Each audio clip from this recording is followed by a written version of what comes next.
Hello, Austin County. Today I am here with Marcia Bluitt of the Department of Family and Protective Services to talk about preventing child abuse. Thank you for being with us today. Thank you for having me. We actually have had you on the show before, but you were with your partner in crime. So we're going to talk specifically about your wheelhouse. But before we begin, I want to remind everybody, please like, subscribe, and share our YouTube channel so we continue to get the word out on all the important things that are happening here in Austin County. All right, so you are with the Department of Family and Protective Services, all right?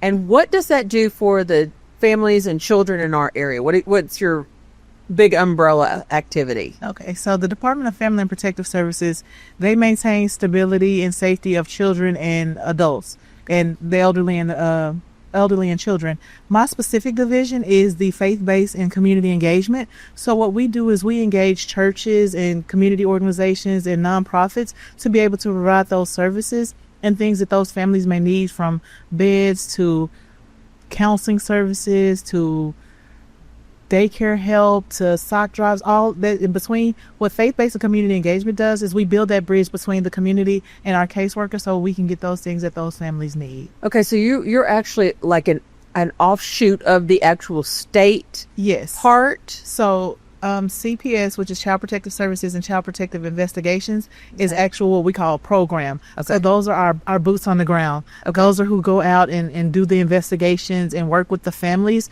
With faith-based and community engagement, we're considered state office. So we're under the umbrella of state offices. We don't do direct services. Okay. So what we do is we just go in and we're support staff to those caseworkers to get those resources that they need. Oh, and I bet those resources are unbelievable how much they need. Yeah, and it takes a village. And so we're always looking to partner and cooperate with community partners to get those things done for those families. I was saying that's all our people watching, that are looking for something to do. Mm-hmm. That's a good, a good thing for them to do.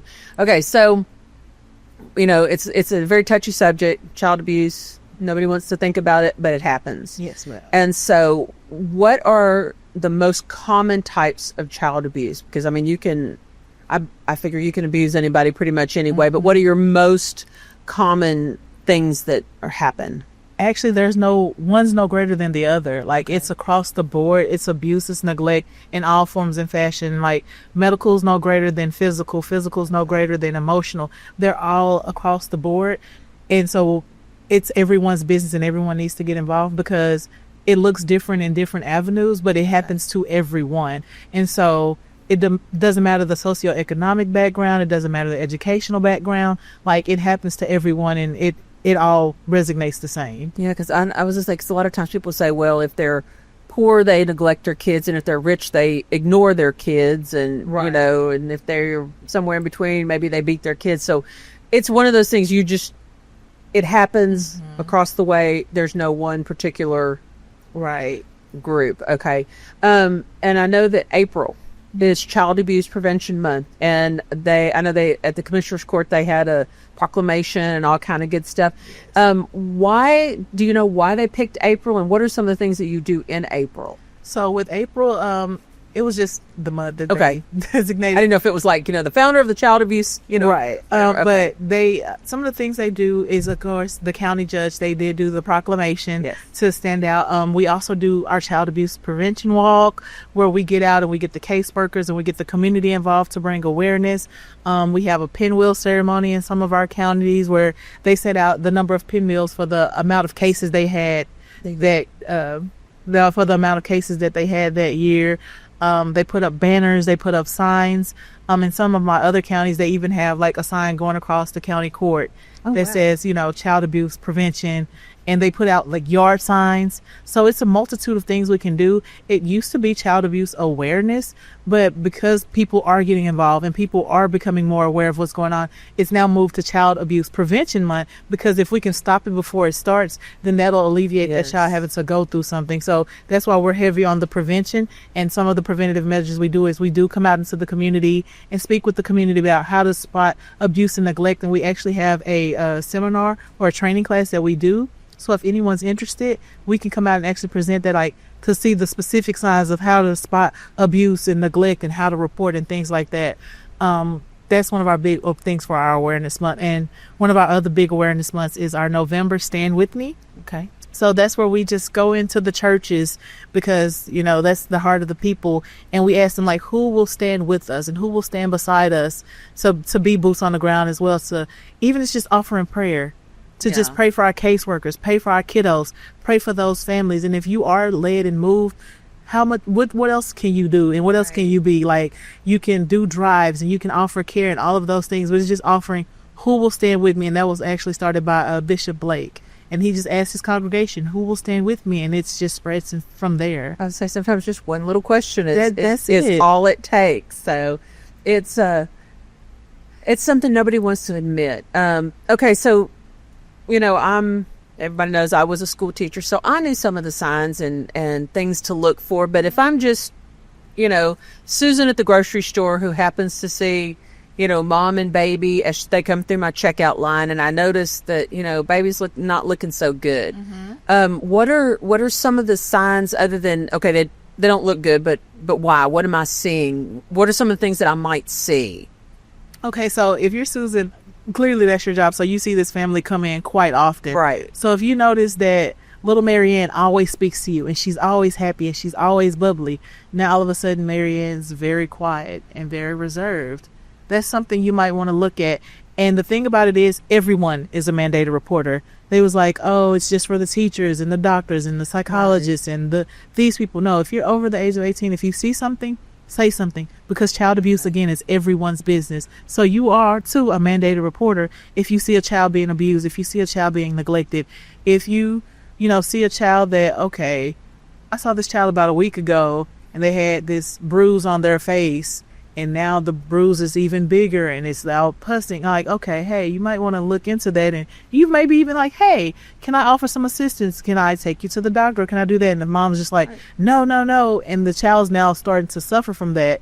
That's something you might want to look into. And again, I know we're in a different age of generation, but typically you would say, if it's 100 degrees outside and you see a kiddo with a hoodie on, I know teenagers are kind of that weird group, but if you see a kid with a hoodie on and it's 100 degrees outside, that's something you might want to look into. It's pulled over and it's pulled tight. It's like, okay, hey, let's talk to you. Or even something as like simple as, you know, the kid walked by and it actually turned and they're wincing. Like, hey, what happened to your arm? Like, you know, get into the heart of the problem and seeing what's going on. So those are some of the things you want to definitely be on the lookout for. I was going to say, and that's even like I've seen, you know, children and you say, hey, and they, you know, that's would be to me a warning sign that says that, hey, somebody's they're very skittish. Or even if you see kids like digging out of the trash can, or they're always hungry. Like, I know, I got boys and they're always hungry. Right. But you know, like, but if you see a kid who's literally visibly malnourished,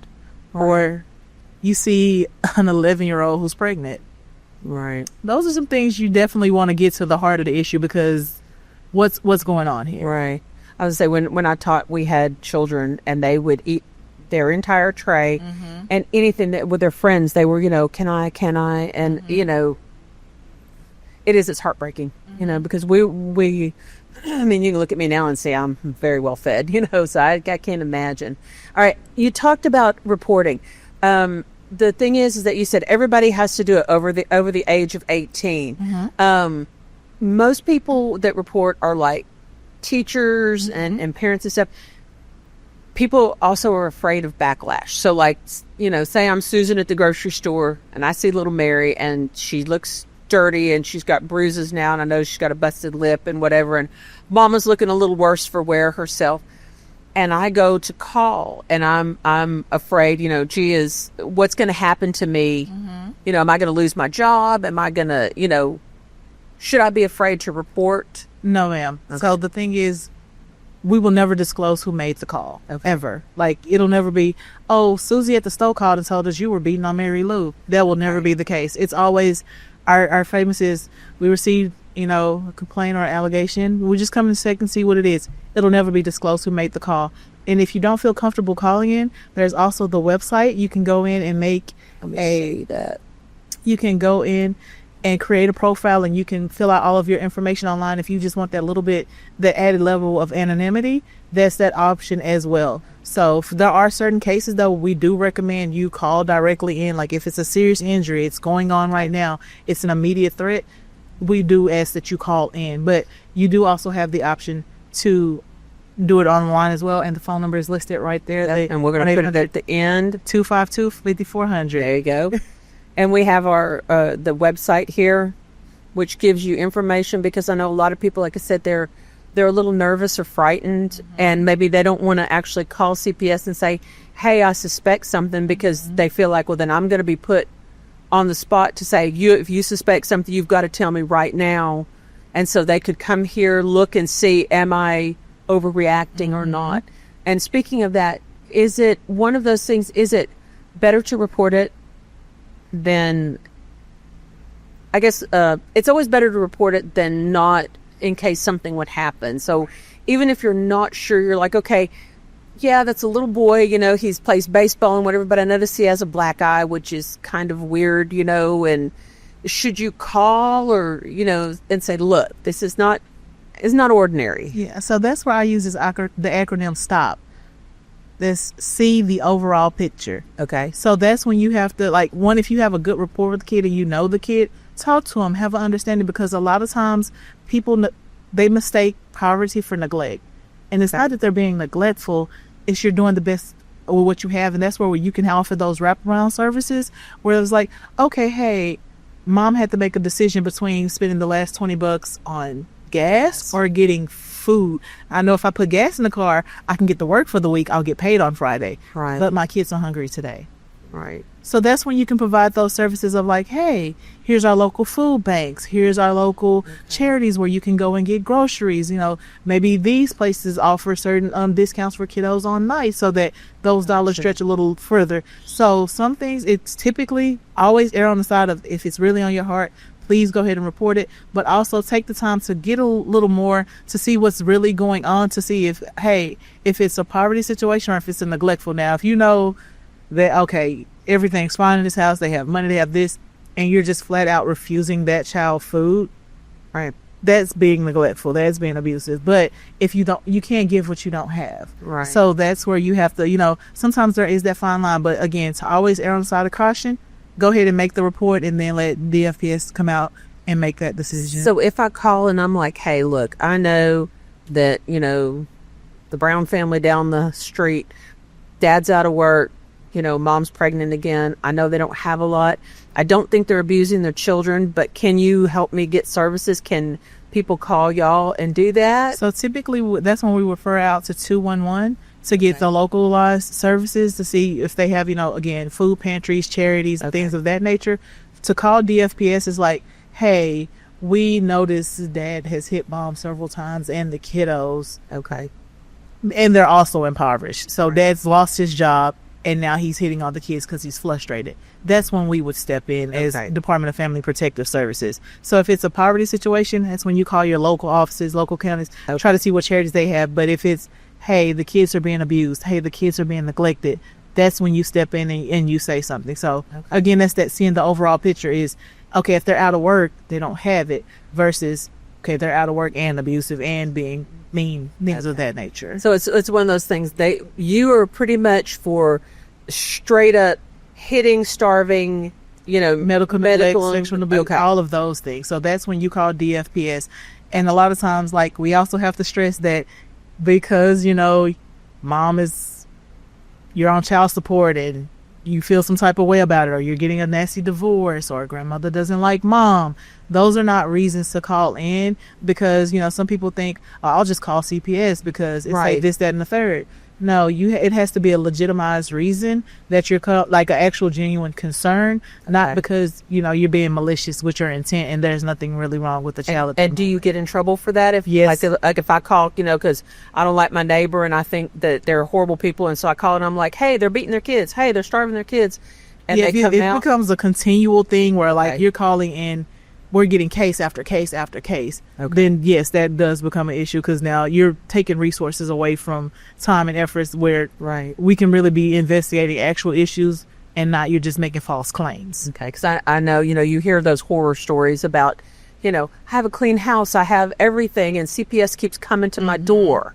And then come to find out, like you said, it's mother-in-law doesn't like her, or, husband has decided that, he just really doesn't, the divorce is not going the way he wants, or she's not letting him see the kids. Okay, so anything like that, don't do it. You're going to wind up in trouble.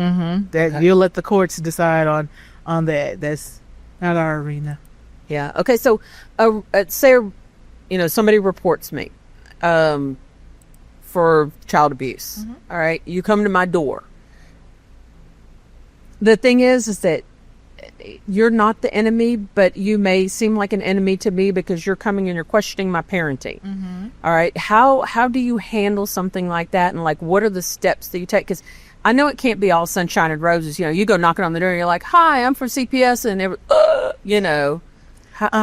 So with faith-based and community engagement, we actually don't do direct investigations. Oh, that's right. So yeah, we're programmed. So with our investigators, that's when the calls come into statewide intake, and they do their due diligence to see, okay, what's the priority on this? What's the their chain of command? And then once it's routed out to the investigator, that's on the investigation team to go out and make those calls.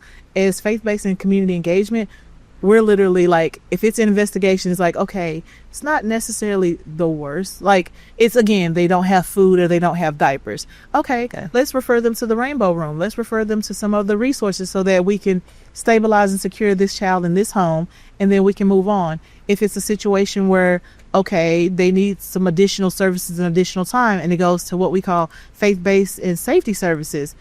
Okay, maybe mom just needs a couple parenting classes to learn how to cope. Or, they need a few other things, and we're going to monitor it. Then they'll go on, and that'll go to a different stage of care. And then they'll just monitor the progress of that. And it's just building that rapport with the family to be like, hey, our main goal and objective here is to work on the safety and the stability of the child and to maintain them in the home. And how can we assist and partner to do that? And just, fill them in that way. It's like, hey, we want this child to stay in the home because that's where they thrive and they grow best. But we have to make sure that this is a great place for them to be successful and to be able to thrive. Okay, so you talked about the Rainbow Room, and I have this lovely picture here. I actually snaked it from your website because I thought it was so pretty. So tell me about the Rainbow Room. What does it do? What do you need? How can we help? Okay, so Rainbow Room is one of my heart's passion. Okay, I love this space. So the Rainbow Room is a space where the caseworkers can go regardless of the stage of care, because there's different stages of care that's within CPS that, you could be in, but they can go into an emergency situations to stabilize that family. So again, I gave the example of if they needed groceries and it's, I was like, oh, they need groceries, but we don't have money. Okay, they can go into the Rainbow Rooms. We have grocery bags, like the little commodity bags. They have them, something to stabilize them in that moment, or if they need diapers or wipes, whatever it is to make sure that family's okay. And then in those extenuating circumstances where, a kid has to be removed, then, and they haven't, they don't have anything and they have to go to care, or they can go in and get clothes and shoes and a go bag and toiletries and things like that. Just anything that they're needing to stabilize that child in that moment. The caseworkers can go into that room and get those items regardless of the stage of care that they're in. Okay, and I know that we had a website here that showed us... Oh, nope, wrong one. So, yes. Nope. I got the same ones up here twice. Look at me. All right, so this is So the Austin County Rainbow Room is actually at the 602 East Hacienda at the Health and Human Service Office. Okay. So if anyone wants to donate, just make sure all the items that are donated have to be new and unused. Okay. They can go and drop off donations there, as well as contact me directly to do, if you want to do like a sock drive or a shoe drive or a formula drive or anything like that, and you want to assist, then that's how you can reach out and help in those areas. Okay. And that's a good way to do it. Now, you talked about like stabilizing the kids and stuff, and I know we chatted before we started, but you talked about, like, say I'm going to foster a kiddo and they call me and they're like, hey, we have this 9-year-old that we need you to foster, and I'm like, I'll have a bed for him, You said something like people could come and build beds? Yeah, so like if your local Boy Scouts want to do that as their service project, and was like, hey, we want to build a bed to donate to a foster family, they can do that as a service project if that's something that they're interested in, because we do have those cases where someone wants, or even if it's a kinship situation where grandma wants to take the kid in, but grandma hasn't had a kid in the house in 40 years, so the child needs somewhere to stay. They can build a bed for those type situations, or donate mattresses and things like that, so we can have those types of things when those situations arise. Now, what about things like, I know you said new, but what if you had like a gently used like suitcase or gym bag that the kids could put stuff in? Honestly, a lot of times this is the first time some of these kids ever had anything new. Their whole life has been a hand-me-down.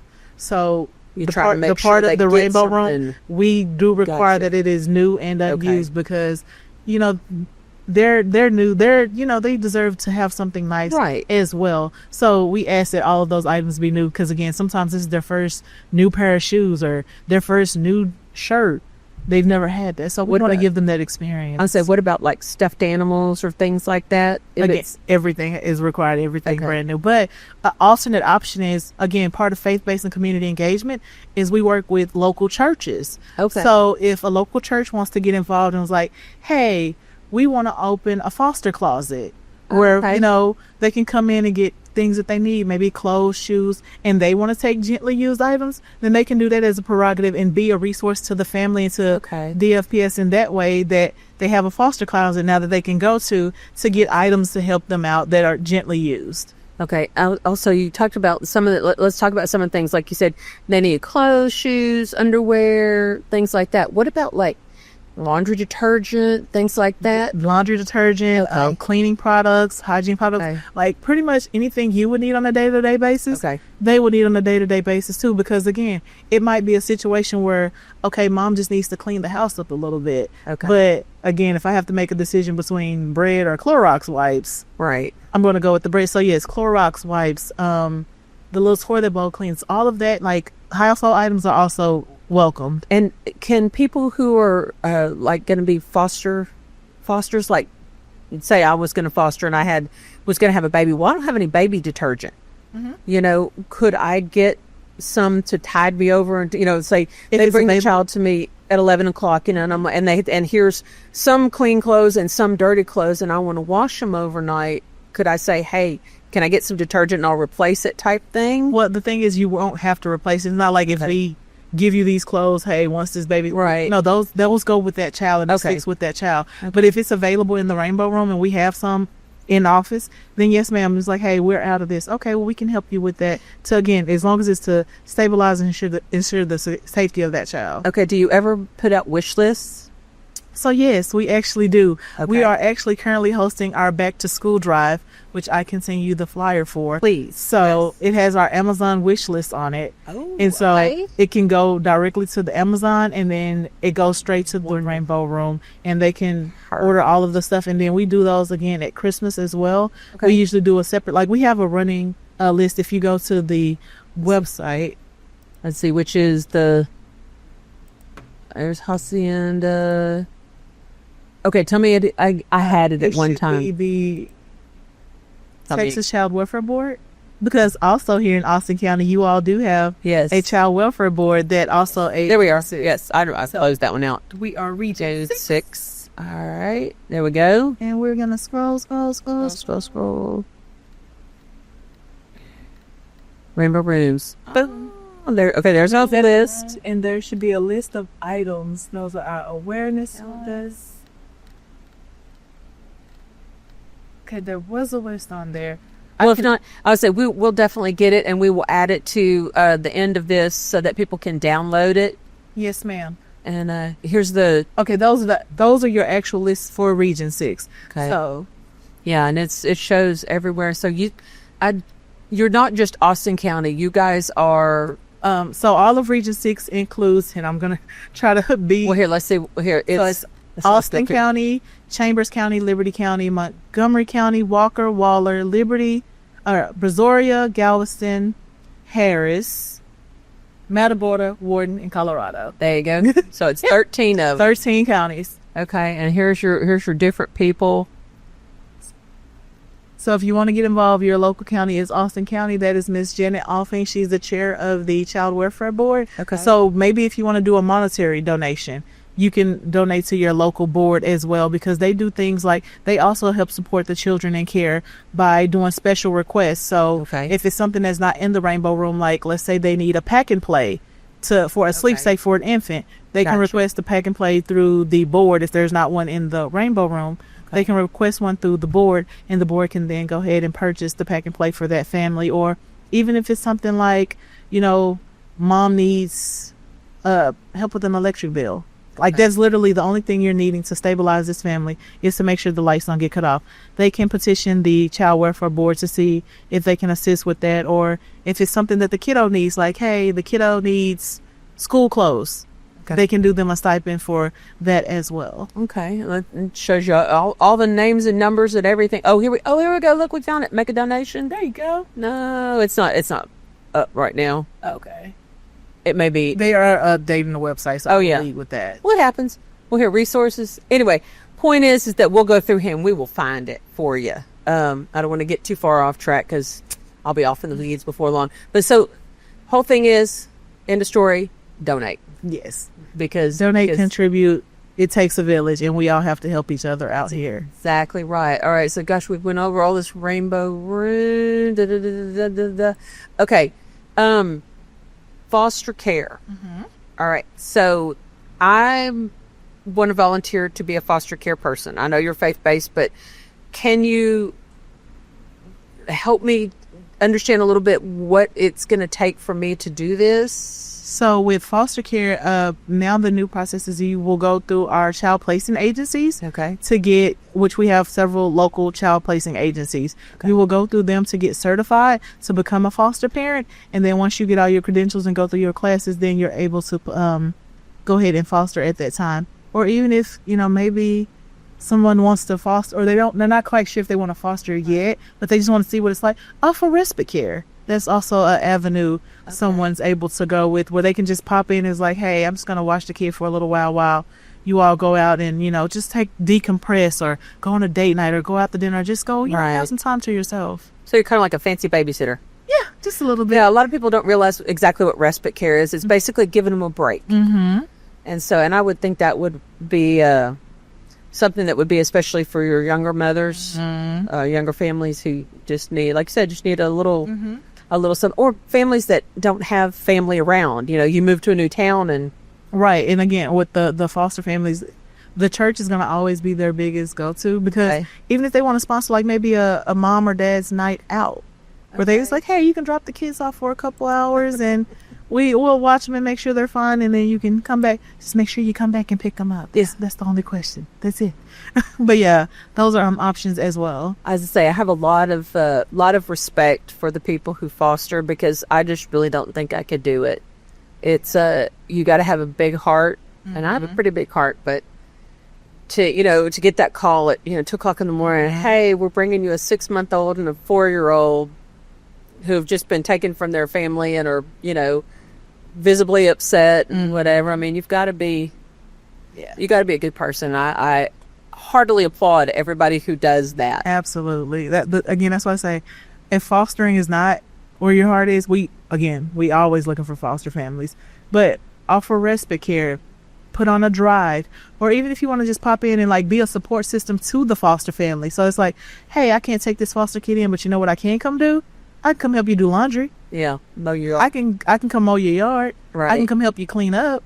I can do those things for you. So those are other options that you have. Like, again, every little bit helps and everything helps. The main goal is to ensure the safety and stability of the child in all of their situations. So if you've had, people out there, listen, you see something, say something. Absolutely. If you're and I guess too, it would be like you said, it's the faith-based, if you're not 100% sure, go to your pastor, your priest, your deacon, whoever, and say, hey, help me out. What do you think we should do? Let's get in contact with some people. And and actually we offer a training for literally spotting abuse and neglect. Oh, okay. So we offer a training that we would come out and we would conduct, and that'll help you like through some of those more specifics. And we love partnering with local churches if they want to get their congregations together to be like, okay, so how can we help? How can we support? We can come out and do those training for them, as well as, you know, any localized clubs, Rotary clubs, Alliance clubs, all of those do those type of trainings if that's something they're interested in doing. And we will put all that information at the bottom. Anything